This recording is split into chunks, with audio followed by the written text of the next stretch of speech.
Here I stand to fight.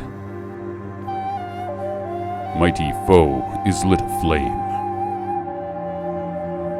Firebrand is busted.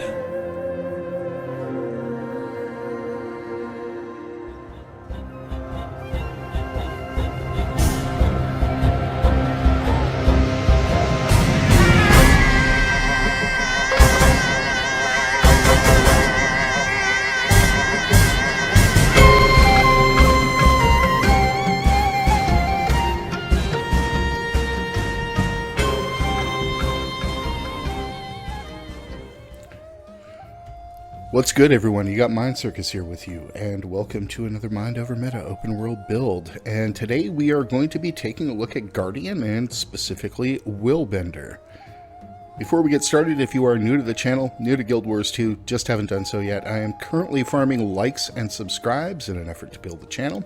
And if you want to hook me up with one of those just below the video, that would be enormously great. And with that said, hey, Willbender, this was my first EoD character. This is the character I went through the story for the first time on. When I go through the story, I don't just actually, go from one story instance to the other. My gameplay loop involves running around like a squirrel on LSD, kind of chasing each and every POI on my way from one mission to the other. And then I'll loop back and do the maps. I've completed 2 of the 4 Ends of Dragons maps on this character. I really enjoy this. When the second beta came out for the End of Dragon specs, started playing Willbender and fell in love with it. It's a mix of the mobility and the damage. The damage is really strong on this character. You'll see that once we get into a few demos that you may be looking at below. So as to where this fits, if we're keeping to the model of the elite specs as the kind of implementation of the main class subclass from Guild Wars 1, then what we are looking at here is Guardian Thief. So really we're looking at a lot of mobility that Guardian didn't have, which is really a fantastic upgrade. And you'll see it's what really makes this class a lot of fun to play in PvE. Open world champions, dynamic events, this character can absolutely cruise through them, handle some of the stronger stuff. If you've been through the End of Dragons content at this point, it's a little bit harder in open world.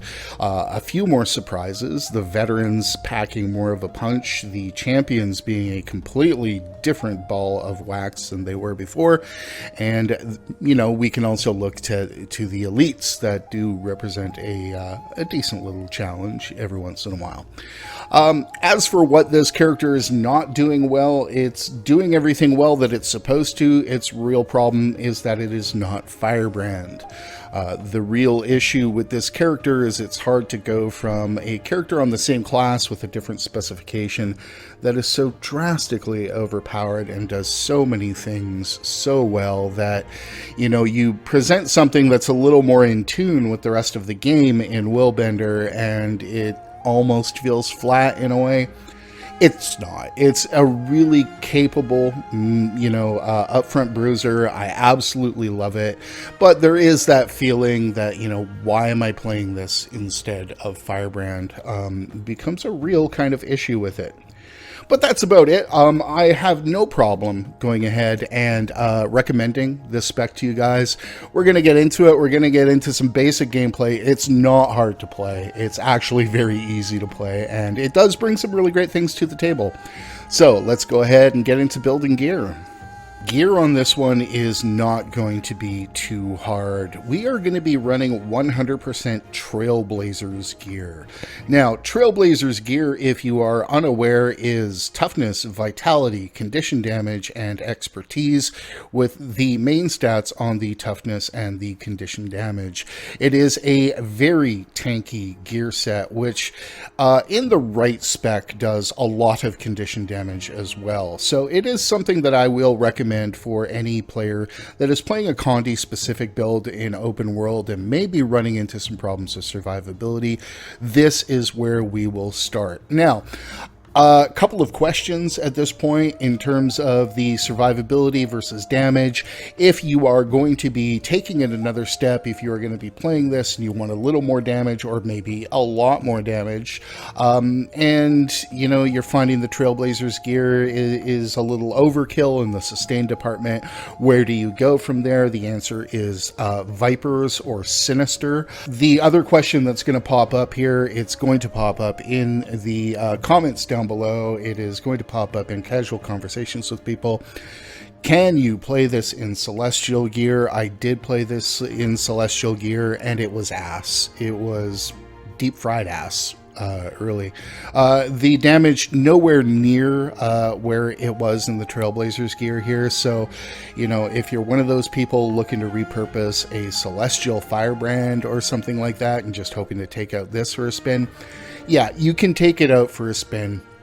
You can absolutely, you know, one of the important things to realize is there is very little functional difference in the runes and sigils in this set when you compare it to the Celestial Firebrand build that's already up on the channel, which is, you know, I believe to be completely overpowered. This build is not going to be leveraging things like boon duration, so there's a wasted stat in the set. It doesn't do any kind of healing to other people.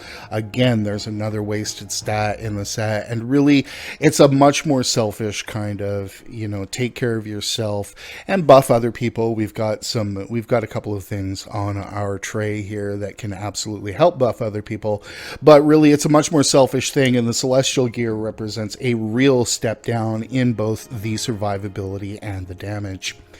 As to where this stands compared to Celestial Firebrand in terms of damage on single targets, this will outdo Celestial Firebrand on single targets. It doesn't have the same AoE potential as Firebrand, so we'll keep that in mind as well. But that said, that is how we are going to run it. We are going to be running it 100% Trailblazers.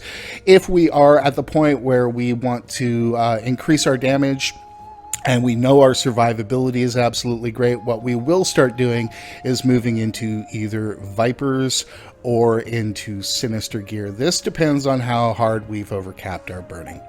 So let's take our next step here. Let's take a look at the gear. We are running the same busted kind of interaction between gear and build that powers the Firebrand build. We will be running the superior rune of Balthazar. I tried a half dozen runes in this. Nothing came close. Use the Balthazar runes. The only thing that actually came close was some Balefire runes. But again, the Balthazar runes were a step up. If you wanted to go one step down into something cheaper, for some reason you find those Balthazar runes a little too expensive, take a look at Flame Legion runes, but do understand that they just aren't on the same level. So that's where we stand on that. Let's take a look at the weapons. You will see one of my weapons here, two of my weapons. My swords are set for Vipers. I believe all my weapons are set for Vipers at this point, just to get a little bit more damage out of it. You wouldn't be wrong in going with Vipers or Sinister on your weapons here, but otherwise, that is where we stand. Now, we are running Sword. We are running Sword for the memes. Sword is not your best option. It is a really fun option. I want to keep that in mind. And it's not an awful option.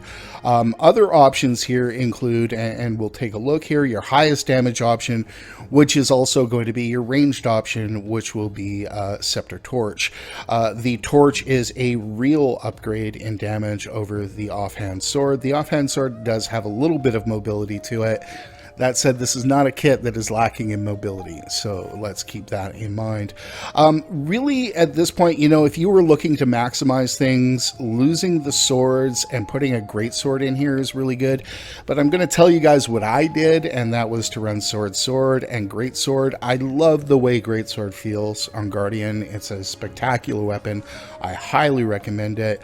But, you know, those are your three kind of options. Your melee option, obviously, I went with the sword straightforward sword because it's Willbender, and I did want to use the elite spec weapon, but honestly, in terms of performance, you are going to get a much better kind of bang for your buck by going with greatsword for your melee, and if you need a ranged option, you can go with Scepter Torch. This is your highest damage option regardless.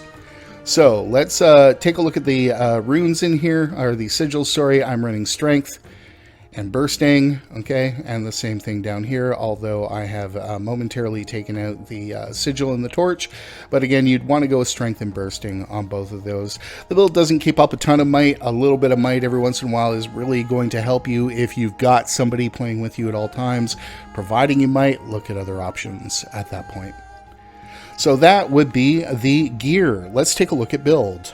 If you are a Guardian player, you are not looking at anything you have never seen before. All of this is pretty much the same interaction that powers the Celestial Firebrand in terms of its damage.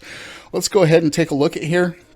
We're running Radiance, we're running Inner Fire, gain Fury when you strike a foe that has burning stacks over the health threshold. Gain Zealot's Flame when you critically hit an enemy. Burning you inflict has increased duration, and your torch skills gain reduced recharge. This obviously, if you're running the torch, is a 100% no option. You know, the other options here are not great. This one here, Retribution, we are not proccing a lot of boons, including Resolution, so we're not going to really rely on this to give us any damage.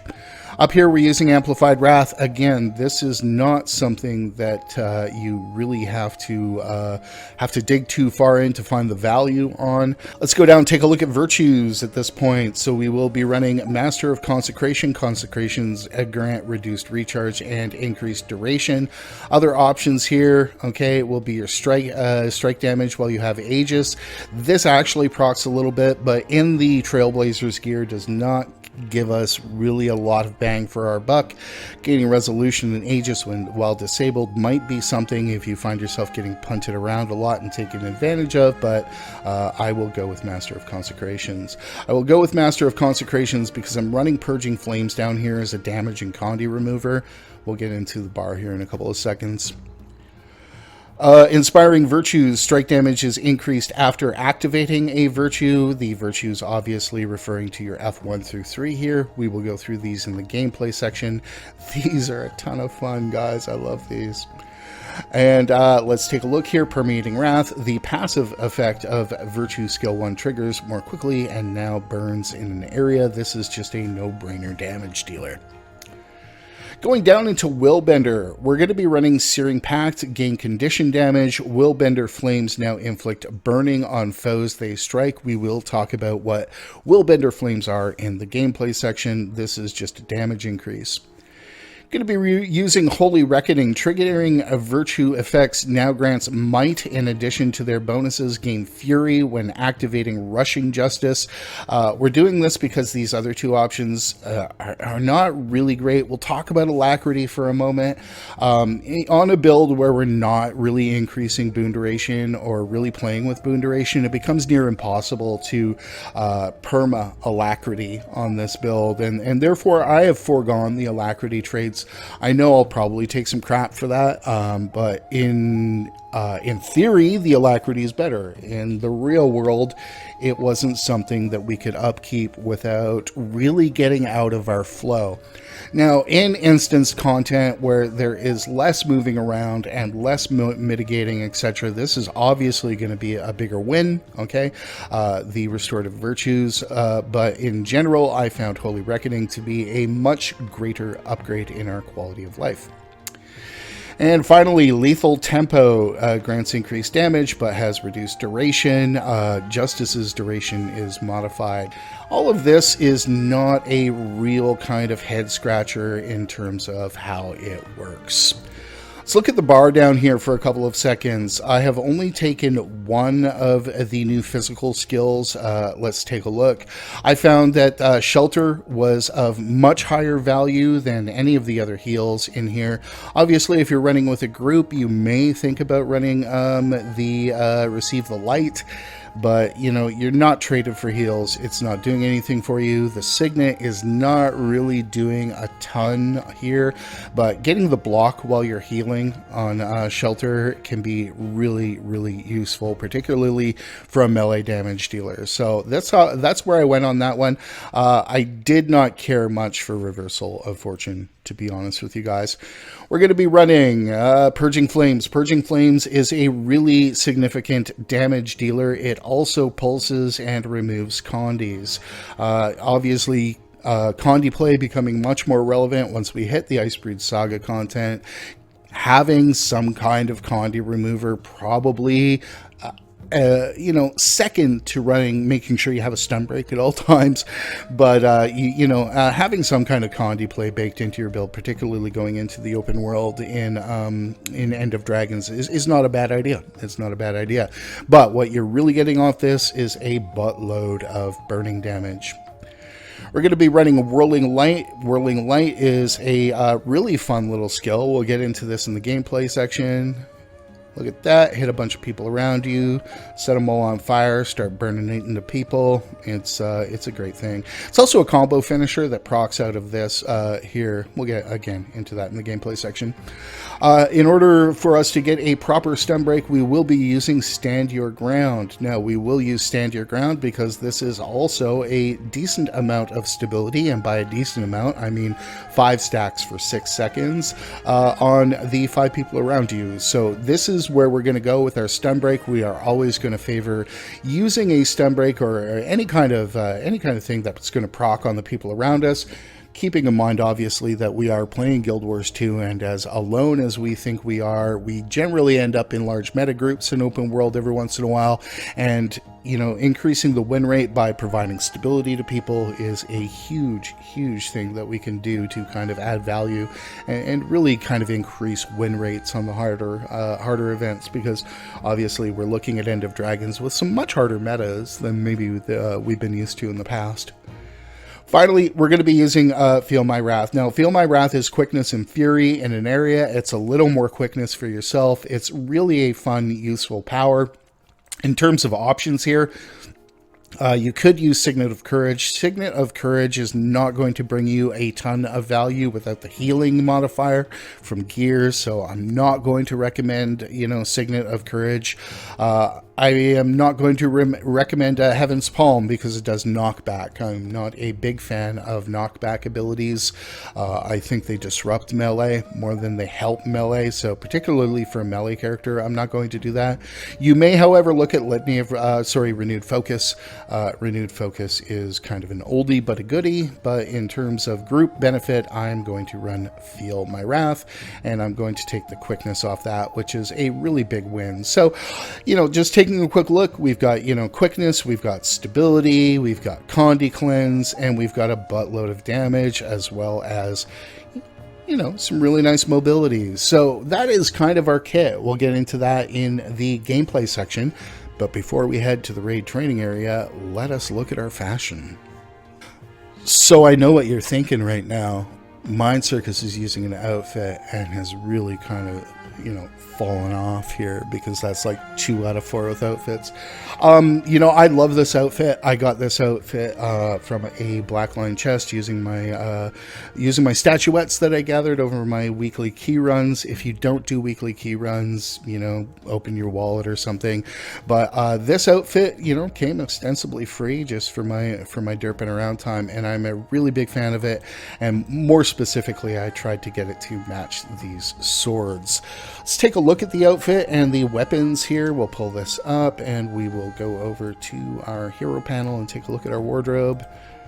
And let's get into it. So, let's start, I guess, with the outfit. The outfit we are using is the Ebon Vanguard Elite outfit. Now, I am aware, that this is not a Canthan outfit in the least. I don't care. I mean, I may be a nerd, but I'm willing to let a few things slide. Really, really gorgeous, high-quality outfit, like a few of them in the game. Let's go back here, take a look at the other options. We are running the Willbender sword. Now, the Willbender sword is the sword that you get when you unlock Willbender. I really, really love the color and design of these swords, so I actually just kind of replicated it off on both these swords and put it where it is. In terms of the other weapons here, running the Restored Boreal Scepter.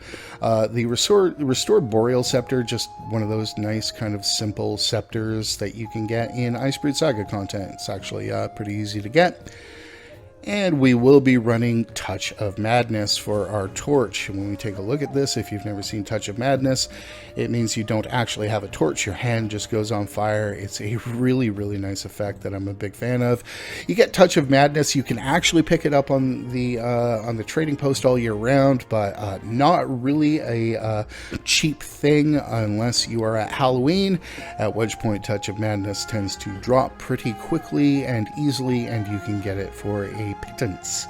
So keep that in mind. Otherwise, I guess you could lab farm. This would be a good tune to lab farm on, by the way. All right. So with all that said, let's go ahead and let's take a look at our dies here. If I can manage the correct tab. We'll take a look at our dies. The dies were absolutely done and chosen to match the swords as best I could. So in terms of the white, we are running Worn Bone. Worn Bone is a really decent white option, though not cheap. We are running Golden Lion. Again, not a cheap die. I guess I kind of used some really expensive dies on this one. By the way, one of the problems with this outfit, there aren't many. Most outfits do have a problem. You see this purple bit here? This cannot be dyed a different color. So, boo. Anyways, back to the dies here. Let's go and take a look. We are running Garnet, and we are running Enameled Generation. Enameled Generation just for the kind of greenish leather look here that we're seeing under the actual armor. And that, my friends, is our fashion moment. With all that said, let us head off to the raid training area and see what we can do with Willbender. So getting into gameplay on this one, this is probably the simplest build I've put up on the channel. The easy way to put it is go in and do a lot of damage, mitigate what you can, and get to the next target as soon as possible. Let's look really quickly at this here. All right, what we are looking at here is our 3 new F abilities with Willbender. These are all mobility based. The first one is my favorite. The first one is a bit of a gap closer where we will move in. We will then send them on fire. So let's go ahead and do this. All right. It's beautiful. We'll look at it again in the gameplay section. You see the Willbender flames that proc there are also doing a little bit of damage, and that is that. The 2 is a little dash. I don't find myself using this as often as the other, or the F2, so let's just hit the F2, move forward on that. Again, that's going to leave some burning down on our victim, so that is really its biggest use. If we were trading for alacrity, that would pull some alacrity, but we are not. So there we go, just a little bit. Also really useful for getting out of red circles. The final little Willbender skill here is Crashing Courage. Now, Crashing Courage is good because not only does it give us a teleport, okay, but that is also going to proc us some stability and some Aegis. Now, the Aegis is important because we can use that to block large incoming hits. But that is about it. When we move over here, let's look at the Scepter for a moment. The Scepter, if you're at all used to playing any kind of Condi Guardian, you are very used to using Scepter Torch. Scepter Torch, a very, very powerful skill. So obviously, if we keep in mind using the 5 on that, the 5 is some pretty big burning damage. And there we have it. Our heal is our heal. It also blocks incoming hits, so we'll keep that in mind, that we can use this to mitigate some damage. Purging Flames, as I mentioned earlier, is just straight up burn damage. also a Condi cleanse in the area. Obviously, this is a really big win, but one of the things we can do with this, and I mentioned I would show you this, guys, about the only real combo on this whole kit that really is of any interest to you is hitting Purging Flames and then Whirling Light. So if we put down Purging Flames and then Whirling Light, we get some Burning Bolts, a little bit extra damage off that. That's the only really relevant combo that we have on this whole kit. Now, there are some other things that we can do in terms of combos. I really won't get into it. We could obviously go a few seconds and look at the Greatsword, but the Greatsword's one of those weapons that I feel really is kind of a self-explanatory weapon. Go over and look at the swords for a few moments. The swords are really fun. They are not your best damage option, but they are a solid damage option. The one, the auto attack, is the auto attack. The 2 on the main hand sword is really nice because it's a teleporter that will put us in and start doing some damage. So we gotta like that. All right. The 3, bunch of quick shots. There we go. Nothing to really write home about. Now, the number 4 is going to put some Vuln down, all right? Strike your foe with Rending Force. Follow up this attack with a dual strike that deals increased damage against the foes you struck with first. So we hit that down there, and that's a bit of damage. This is a much better ability on a power build, to be honest with you.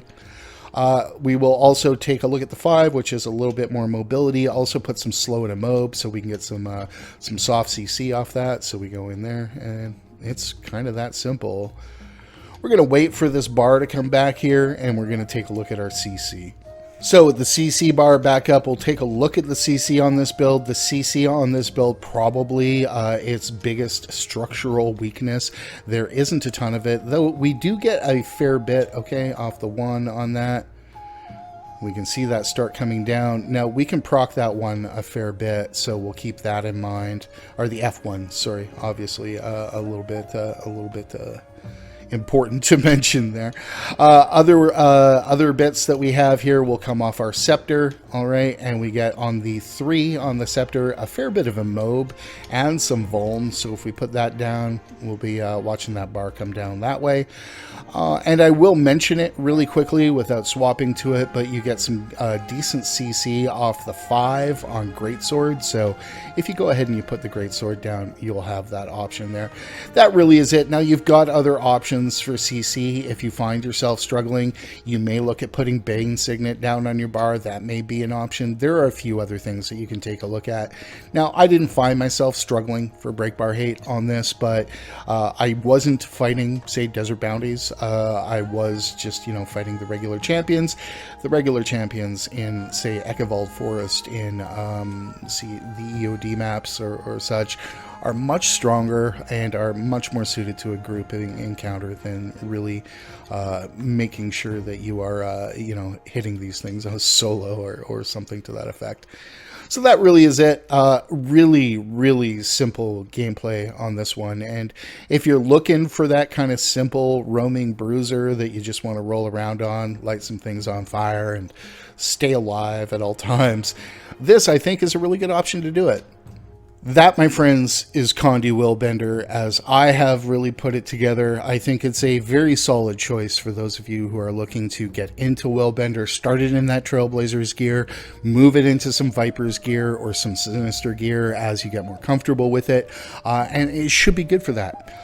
Quick little note, I do want to thank Grimdark Half-Off for his voice in the little beginning segment there. I will link both his channel and his Discord down below. I believe him to be the number 1 place for thinking person's gaming content. His gaming content is absolutely my favorite, regardless what game he is covering, and I will highly recommend you check him out or head on over to his Discord and say hi. So with that said, hey, I'm going to thank you all very much for watching. I am going to remind you to have fun in game and min-max your real life. And I'm glad we took this moment. We'll see you next time.